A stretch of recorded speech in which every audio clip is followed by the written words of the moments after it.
هاي انيو، ازيكم ملكات الحلوين؟ عاملين ايه؟ النهارده رجعت لكم بفيديو جديد، وفيديو النهارده هيكون عباره عن حرفيا ده اول روتين ليا في الاجازه، اللي هو انا مش عارفه ازاي بس ما علينا. طبعا قبل ما نبدا الفيديو ما تنسوش تعملوا لايك شير سبسكرايب وتفعلوا زر الجرس عشان اول ما انزل لكم فيديو جديد يوصل لكم. واللي ما يعرفنيش انا مريومه ومش هكمل. المهم، طبعا روقت الاوضه، خليتها بيرفكت بيرفكت بيرفكت بيرفكت يعني. فعارفين، جايه اكلمكم اصلا في الفيديو ده بصراحه، وكل حاجه واصلا خطوات، يعني كل حاجه انا عملتها في الفيديو موضحه، فمش محتاجه شرح. فانا جايه اكلمكم بصراحه شويه.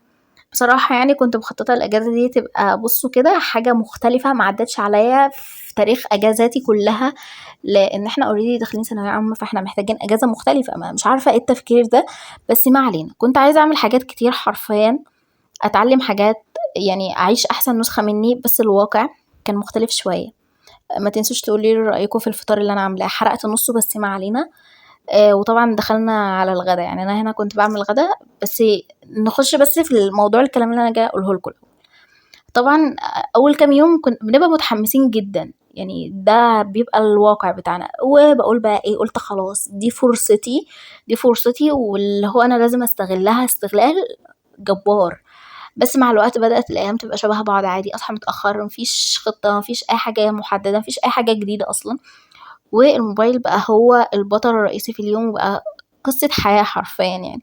المشكلة بقى ان انا مش عارفة امتى بالظبط، بس ده حصل. بس لقيت نفسي بقضي وقت طويل جدا على الموبايل، مش عشان بحب اضيع وقتي والله، بس عشان مفيش حاجة تانية، يعني اللي هو اجازة فهنعمل ايه تاني. اغرب احساس كان بيجيلي في اخر اليوم، اللي هو انا مش فاكرة انا عملت ايه. اليوم بيعدي بس مفيش حاجة ثابتة فيه، كأن الوقت بيعدي من غير ما يسيب اي اثر. ففي يوم قعدت مع نفسي وقلت، هو انا مستمتعة بالاجازة ولا انا بس بضيعها بهدوء؟ وغالبا كان في الفيديو ده، يعني كان اليوم ده، والإجابة ما كانتش واضحة أكيد يعني. واكتشفت ان المشكلة مش في الأجازة نفسها أصلا يعني، ولا في الوقت. المشكلة ان مفيش حاجة بتملى اليوم بشكل حقيقي، يعني مفيش هدف زي الدراسة ولا نظام ولا حتى إحساس بالإنجاز. وطبيعي ده مش هتحسوه، يعني طبيعي احنا في إجازة، يعني فين الإنجاز اللي بيحصل في الإجازة؟ غير ان انت لو بدأت تتعلم كورس وبدأت تخلص يعني شوية حاجات منه، أو يعني ايه، تشوف أفكار جديدة في الأجازة تعملها، ده الإنجاز اللي بيحصل. فاكتر حاجة كانت بتتعبني احساس بالذنب، مش عارفة ليه يعني، بس اللي هو انا كنت حاسة ان اليوم بيضيع بلا فائدة. و... واصلا يعني اللي هو بيضيع وانا ما بكونش صورت كمان، يعني اللي هو اتنين، ما علينا. ف فبقيت عايشة حرفيا بالاتنين يعني. بس بعد شوية بدأت أفكر بطريقة تانية، اللي هو عارفين كده ايه، طريقة خارج الصندوق. هي دي. قُلت مش لازم كل يوم يعني يبقى مثالي، بس ممكن الأجازة تبقى مش مشروع لازم ينجح عادي، يعني ممكن نكون بنحاول فيها علشان مثلًا لمّا نبدأ دراسة نكمّل في الحاجة دي وتنجح بعد كده، مش لازم الحاجة اللي إحنا بدأناها تنجح في الأجازة، أكيد أنتم فاهمين يعني.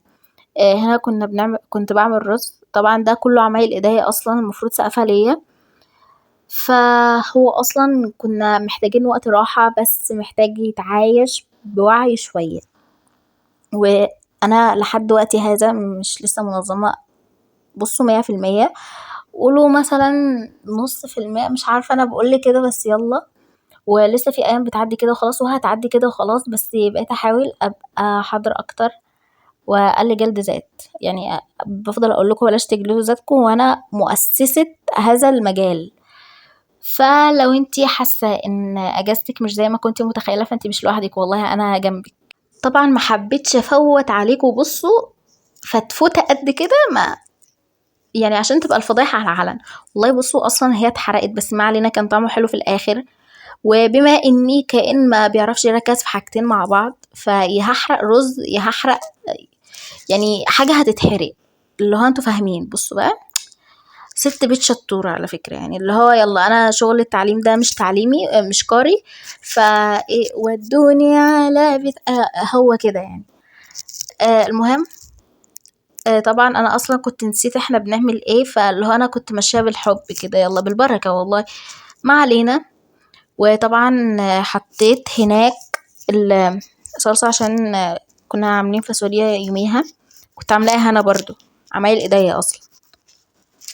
والميه اللي احنا عملناها راح امسكها بايدي، اللي هو قمه الذكاء، ليفل الذكاء عندي في الاجازه بيبقى تحت الصفر. والله العظيم بجد، ده ذكائي بينحدر. ما علينا. المفروض ان انتوا بتسووا الرز وبتخلوا شكله حلو في الحله، وبعد كده تحطوا الميه. بس انا هو كده حلو، هو هيستوي كده او مش كده هيستوي برضو، التلفزيون المصري مش هيجي يصور. ما علينا. فانتوا بتفضلوا تزودوا حبه بحبه. بفكر والله يا بنات، بفكر افتح لكم قناه للطبخ واعلمكم الاكل، هعلمكم ازاي تحرقوا الاكل بجداره. ايه المهم، ما اعرفش ايه اللي انا قلته ده، بس ما علينا. طبعا كنت متضايقه قوي علشان ما كانش شكل الحله من جوه باين، يعني اللي هو انا بعمل مجهود جوه. اصلا انا ماسكه المعلقه بطرف صوابعي مش عارفه ليه، بس ما علينا كنسلوا. واصلا كنت ماسكه الرينج لايت بايد وبقلب بالايد التانية، يعني انا كنت ممكن اتعور. فربنا ستر، ربنا ستر. كنت بحاول اوريكم البوتاجاز اللي انا مسحه الصبح، شايفين حصل له ايه. صحيح نسيت اقول لكم ان انا قبل الغدا ده كنت عملت شعريه بسكر، وللاسف الفيديو اتمسح عادي. المهم بصوا، احنا بنحط صلصه، ومش فاكره والله العظيم الباقي، بس انا فاكره ان انا حطيت فلفل اسمر وشويه توابل، بس انا مش فاكره الباقي خالص. ما علينا. ابحثوا على طريقه عمل فاصوليا على اليوتيوب، يعني مش هتيجوا تاخدوها من الفيديو بتاعي. بصوا والله، بصوا اهي شكل الصلصه، شكلها من جوه حلو. ما علينا. انا اصلا بقى عايزه اقول لكم ان الساعه دلوقتي 2:30، وانا زهقت وصورت فيديوهات كتير قوي النهارده، فما عادش فيها دماغ، ولسه محتاجه اقوم اكمل تصوير علشان انا زنقت نفسي زنقه يا لهوي. نفس زنقتي في المنهج اللي بيبقى متراكم عليا دي، والله العظيم هي نفس الزنقه، بس الفرق ان ده كان في الدراسه ودي في الاجازه. المهم بنفضل نقلب كده مش عارفه لحد امتى، بس لحد ما اعرفش والله العظيم، يعني عشان ما هبتش. المهم الفاصوليا، ما عايزه اقول حاجه بس انا ما بحبهاش مش عارفه ليه، بس ما علينا. هو الاكل كله حلو، بس هو كده ما فيش قبول ما بيننا. طبعا ايه. طبعا ايه، مش فاكره. المهم على ما الاكل يستوي تعالوا اوريكم انا جبت ايه. انا وصاحبتي حرفيا خارجين الساعه 12 الظهر في عز نار جهنم. احنا كنا بنتحاسب بره عشان نجيب دول. قال ايه؟ علشان نستغل الاجازه. وهل استغلينا الاجازه؟ غالبا كان في الاول بس، يعني انا في الاول فضلت الون شويه وهي فضلت تلون شويه، ومعرفش هي عملت ايه تاني بصراحه. ودي رسمه اخويا هو راسمها. رسمها ايه، ملونها. ما علينا، معلش. فايه بصوا بقى، البيجامه طبعا مش ده كل اللي انا عملته النهارده، بس دي كانت الصوره بتاعه العيد فانا حطيتها عشان نسيت اصور بصراحه. وحان وقت المونوكير. والله انتوا عارفين انا حاطه لي عشان الفيديو، انما انا مسحته بعد الفيديو على فكره بعد ما خلص. وايه رايكم في تلويني؟ كان برضو في الفيديو اللي انا بلون فيه واخداكوا اللحظات اولها باولها كده، بس اتمسح برضو عادي. بس دي النتيجه النهائيه. طبعا انا بحب احط التاتش بتاعي عشان ما بحبش حد يجبرني على حاجه. وبس كده يكون الفيديو بتاعي خلص. ولو عجبكم الكليب ما تنسوش تعملوا، انا اللي عاملاه، ما تنسوش تعملوا لايك شير سبسكرايب وتفعلوا زر الجرس خطير من جوه عشان يوصل لكم كل جديد. وبس كده، بايو.